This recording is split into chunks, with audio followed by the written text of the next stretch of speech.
When I start to think about, like, why did I lose my sanity? When did I lose my sanity? And I sort of think um, that it just was accumulated trauma, like over time, just too much accumulated trauma that I couldn't handle anymore because it's like too much stuff, layer by layer by layer, and then it keeps attracting more of the same to itself. Because when you live with these generational curses that we break and root log, this is child molestation, this is child sexual abuse, same, ritual childhood sexual abuse, this is domestic violence in the homes, like, tough relationships, like within the families, it could be refugee, persecution, surviving a war and having to rebuild, then having to leave that place and trying to rebuild, like intergenerational refugee trauma, famine trauma. It's a freaking wonder humans have survived, and we get to sit here in our modern day and envision utopia, and which is getting harder and harder to do. There's less distance between us and the truth, and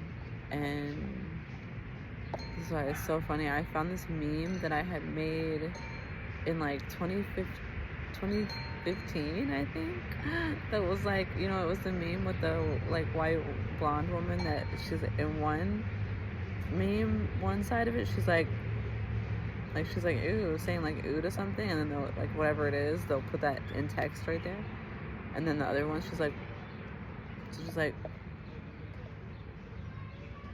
and so my meme that I made was like Donald Trump as the agent of chaos, speeding up the process of decolonization. So funny. So then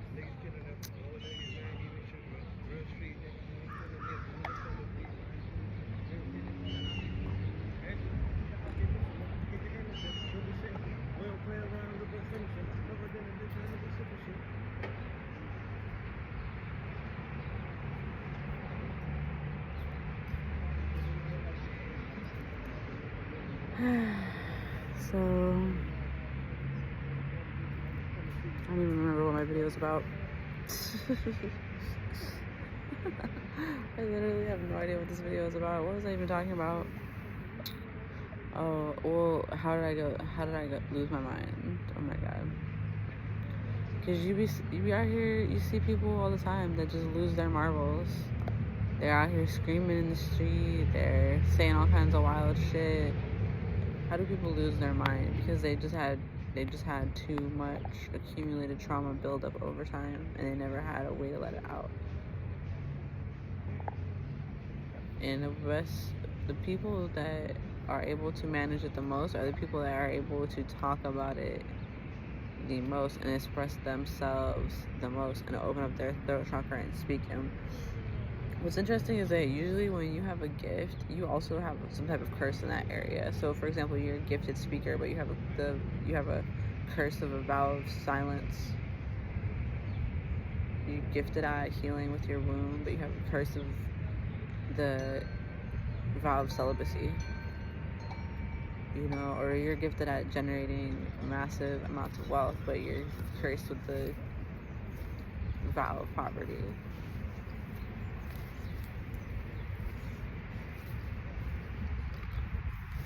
I love her so much. So then, okay, so you would think that you weren't gifted in these areas because you struggle with them so much, but you actually just need way more support. And I feel like this is why I went psycho. This is why I've gone psycho. I feel like every time I've ever gone psycho, this is why I've gone psycho. I feel like this is the root cause of what people call BPD and a lot of narcissistic personality disorder too. I feel like it borders on BPD also, because it's coming from like having to be a certain way with people to be safe with people. and not ever being able to be real or be yourself, and then just constantly getting used. Oh my god. Bill.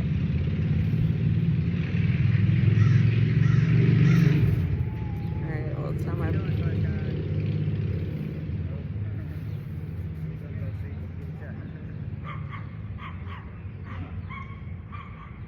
Come here, Sunshine. Sunshine!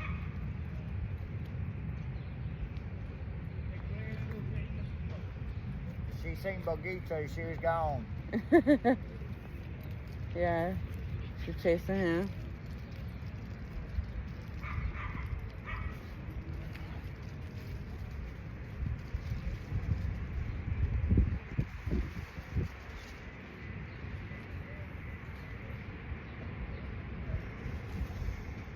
Come on, Sunshine!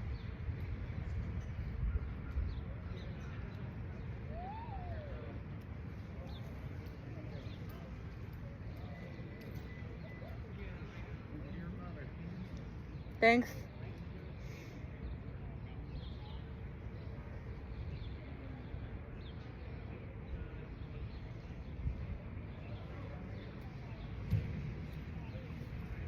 Yeah, I mean, it's like there's limits to community, right? We all need community, but there's limits to community, and if you're not, oops. Come on, Sunshine. Come on, Mama. Girl. Sorry. Come on, Sunshine. Come on. Girl, where's your ball? Get your ball, Mama. Oh, she got her bone. Good girl. Good girl. What you looking for? You need water? Get your bone, Mama. You want me to hold it? Ew. Are you a good girl? Come here. Let me get those sleepers. She found it. That's what she was looking for. Your bone. She's going in my bag. In all the process, I got Sunshine. She helps keep me safe. She's like my emotional support dog. She makes me get outside. I probably would have had something bad with my health, I really think, if I hadn't gotten her. Because she made me get outside and walk every day. And I wasn't doing too good, honestly. Like, I've been really sick, but I've had too much pride and like been too scared of being vulnerable to really talk about it. It's like, you know, when you're not really safe. Because honestly, I'm telling you guys, this spiritual, like, it's just been a lot. It's a lot of spiritual attacks I've been dealing with, and then it comes through as like interpersonal issues and I was talking to them. I told them to get out here and play a little bit because I got to take them home, go get Toulouse and bring him out to play. Aw, is Toulouse a puppy? One of the puppies? No, Toulouse is a friend of mine. Oh, okay. You taking care of him? Yeah, I know Toulouse. I know what you're talking about now. Oh, you guys are tangling me up. Yeah, don't be tying her up. Come here. Hey. It's a bone, that's why. Yeah. Being possessive over it. No, get away from that. Come on. That ain't yours. That's hers. Come on. Hi, little mama. Hi, little cutie. Sunshine. Leave it. I got it over here. Sorry about that, Bill. Come on. She didn't hurt her none. If she did, she kept whining. Okay, good. Good girl, Mama. Good girl. You okay? Yeah. It's okay. She didn't even bite you. Yeah, she would. She just growled and sniffed. Okay, good. She knows how to. So I know Sunshine knows how to, Yeah. like, not bite, but just nip.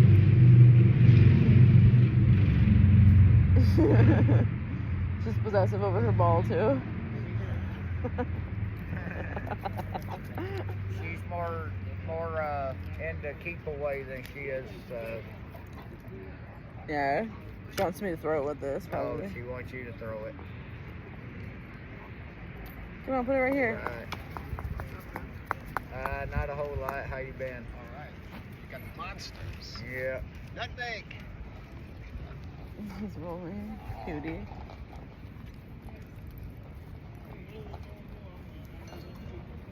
He loves the sunbathing, that's for sure. Little shiny little tiger.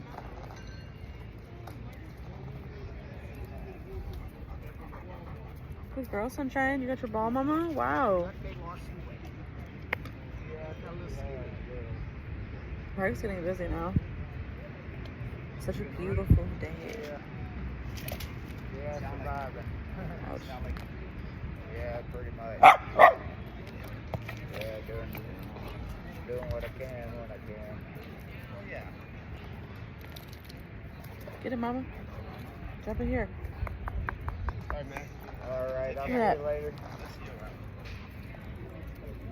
Give me that. Y'all go play. Come on, play.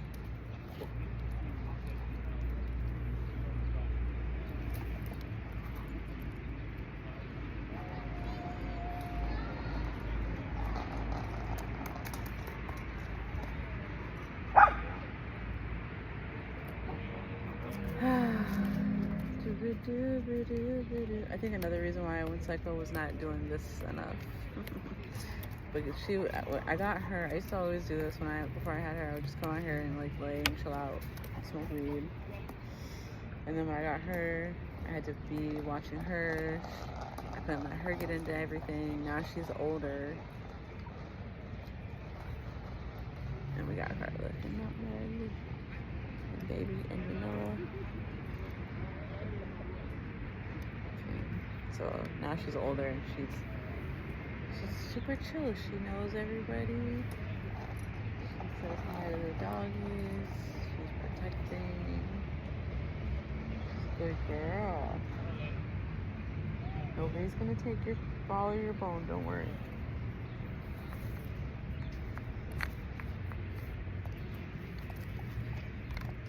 You got it.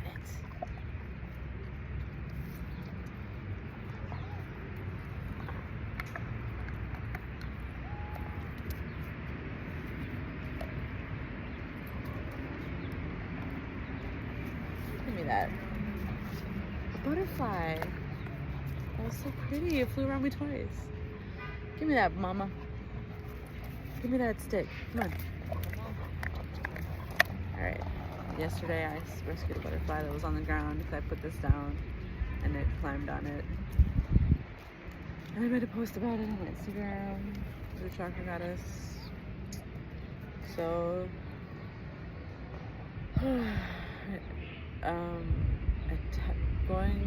being a social media influencer has definitely contributed to my mental health challenges because processing so much information all the time. First of all, I don't care. It's like people don't understand. If you have 200 people sending you hate all at one time,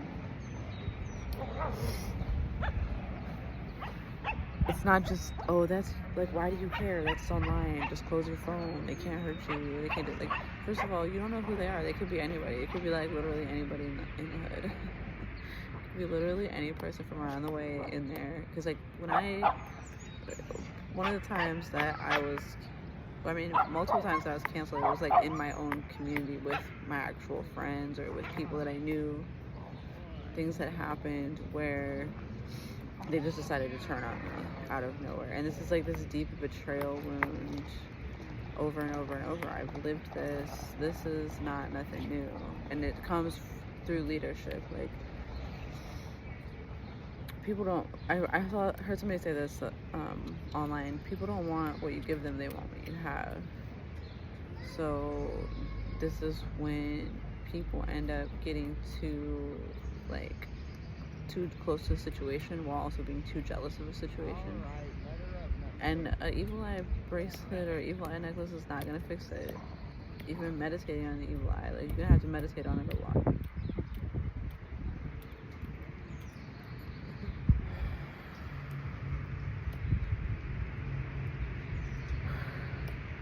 It's my spiritual gifts. Schizophrenia is my spiritual gifts. Mental illness.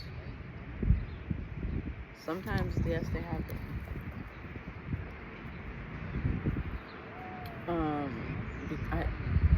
That's a.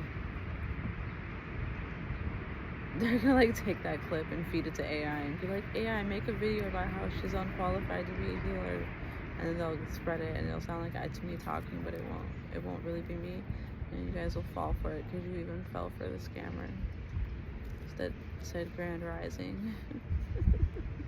And you wonder why I've gone fucking insane, and I went out of my way to be personal, like personally interactive with people.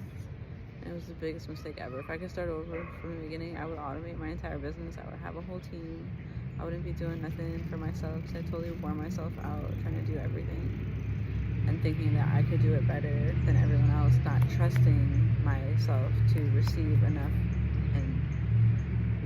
money and receive enough support to hire expert support to help me with what I'm doing, instead of getting my students, trying to plug my students in with this huge learning curve that they couldn't meet. This is just so typical refugee trauma and immigrant trauma. So I'm just releasing the stuff of ancient times that has been weighing me and my people down, and it seemed like a lot of the people that I know in my family and the generations, the families just could never get a break, could never get a fucking break, and just try to work it out. And like some people could have a better attitude than others about it,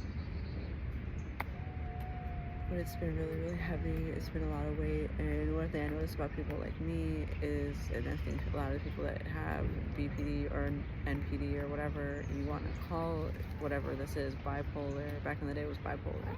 Okay, that was when you go on shopping sprees and you crash a car and you sleep for 3 days.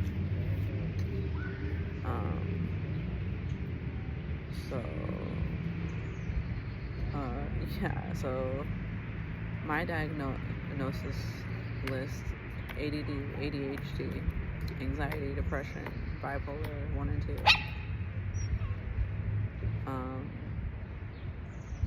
Medications that I've been on: antipsychotics, bipolar medications, antidepressants, ADD medications.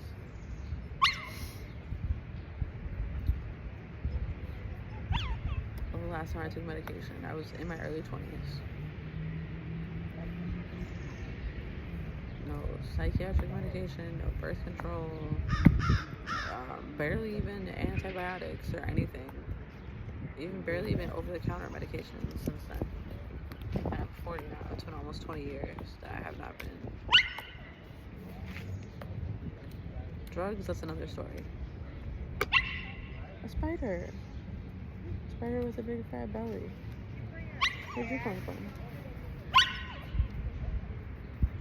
Here.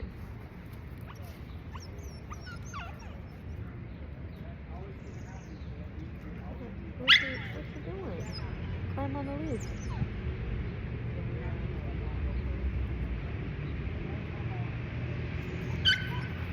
No, he's trying to stay on me. You want to climb on the leaf? You try to climb on me.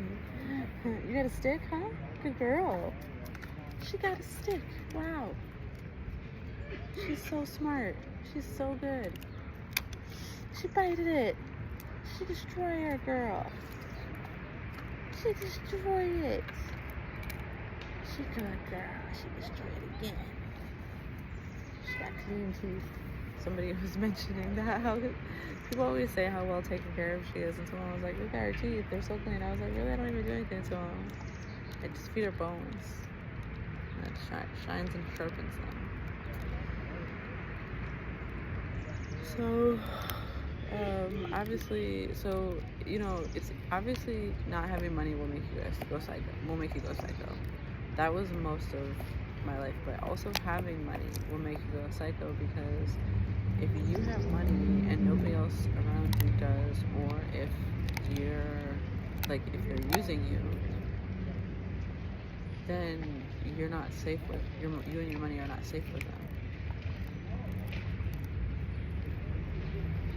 But with this is crazy, what I've learned and noticed about the brain waves, trauma, abandonment wounds, scarcity, poverty, like healing these wounds. I remember one time, I mean, if I were to, like, you know, it's hard for me to, like, run down a list of, like, what's happened and all my trauma and everything, because I have so much shame about what's happened, because it's, like, so much of it has been weird. It's not, like, the typical trauma of, like, my mom is sick, or my grandpa died. He did die. My mom was sick. But it's, like, there's, like, certain things that are, like, okay to be sad about. They're, like, socially acceptable to be sad about. And when you tell people you're sad about them, or you're dealing with them in any kind of way, you get sympathy. But a lot of the stuff that I've been dealing with, it's like you don't get sympathy for it. You get hatred and animosity, jealousy, you know. And if I were to be authentic, when you're neurodivergent, this is another thing that it's like, there's this whole movement online of neurodivergence is cool. It's not cool in the real world. In the real world, you're neurodivergent, so that means that people think that they can manipulate and gaslight you because you're not going to know any better because you're too stupid. They try to read your disadvantages for their advantage. So then over time you become a fucking psycho because you don't know, like, you don't know who to trust. You can't, and you don't know how to trust yourself because you've already made too many mistakes trusting the wrong people and then getting hurt. And the older you get, the worse it gets. Because if it starts off bad, it's not going to get better without serious intervention. You got the ball? Give me that. It won't get better without serious intervention. If it starts bad. It's not like a regular person that doesn't have that same framework. It's like, I remember that I was telling a lady at the dog park about how I was telling her about how my situation at my living situation was going, and that I knew as soon as the neighbors moved in, I knew that it was going to be some bullshit as soon as the neighbors moved in, because it was a man and a woman, and like, when I was telling her that, she was like, why would you think that? I was like, I instantly had red flags because it was a couple, and I just thought, oh no, this is going to be an issue. And she was like, why would you think that? I would never think that. I'm like, interesting. Why would I think that? And the thing is that this was a formative issue. Like, it was an issue on the day of my birth. It was an issue on the day of my birth, so I wouldn't be an issue with it, like, every day for the rest of my life.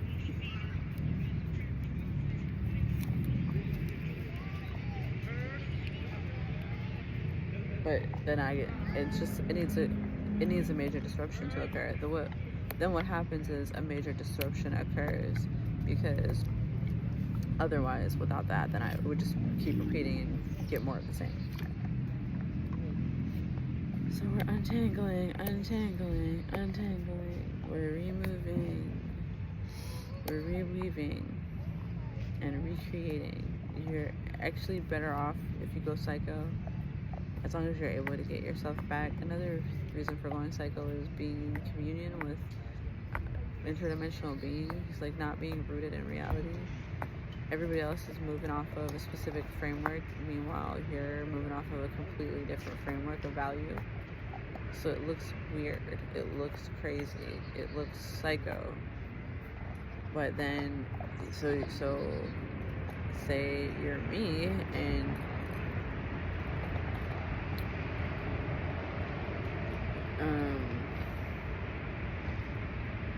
you have a strained relationship, you have a strained familial relationship.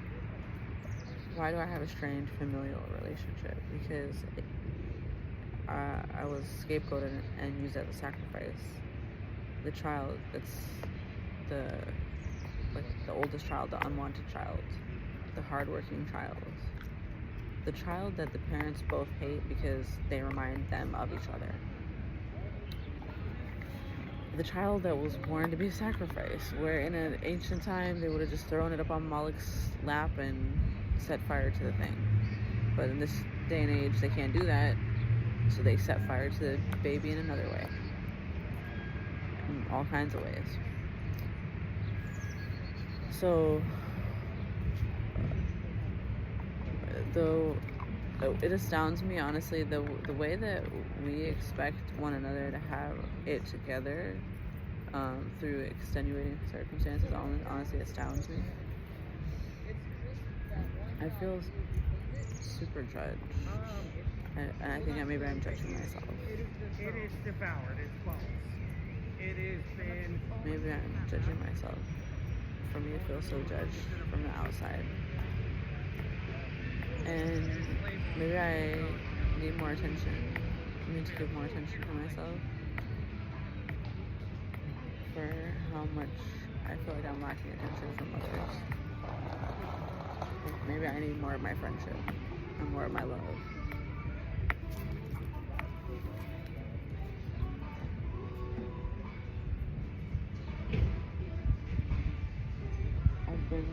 I've been in survival mode.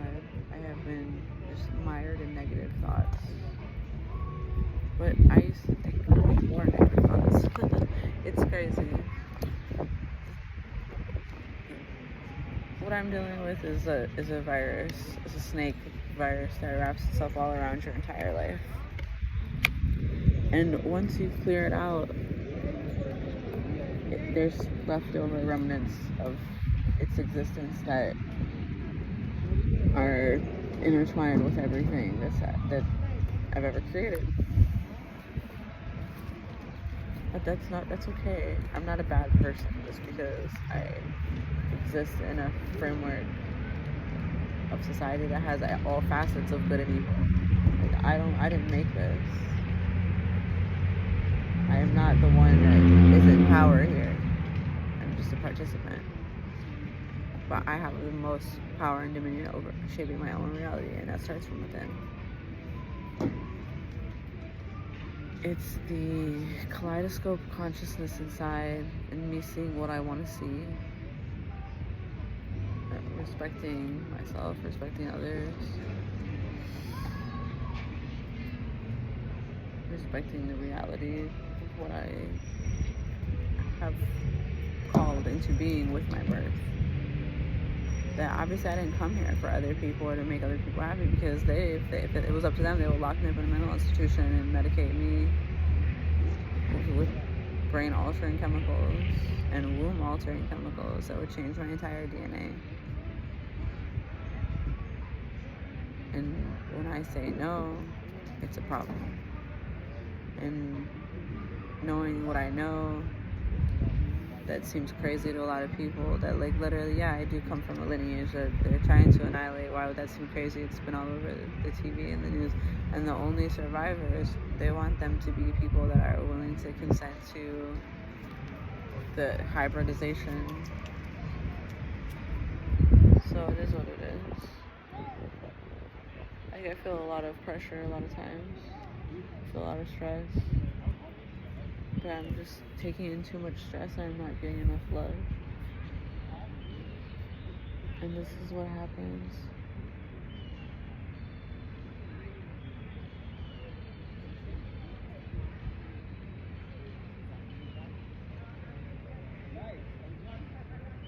My dog is so cute.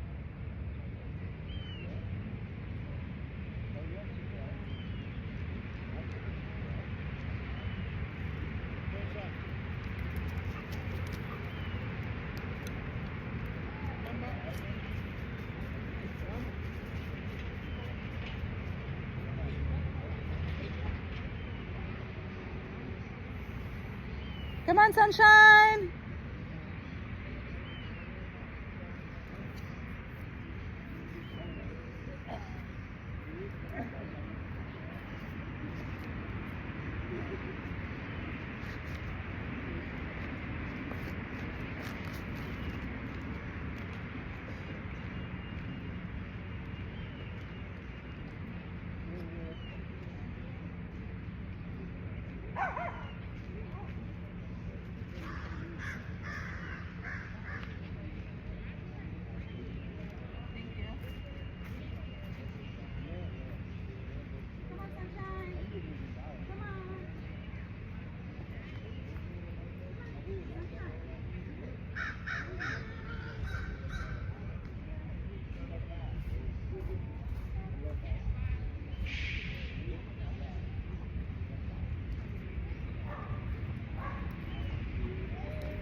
Let's play.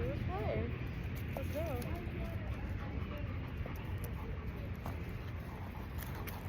Come on, sunshiny. Okay, you guys, I could keep explaining to you why I went psycho, but I'm just gonna go play with my dog. See you later. Make sure you like, share, subscribe, say mashallah, tell a friend to tell a friend, leave a comment, let us know how it resonated, and stay tuned. Peace, healers. Assalamu.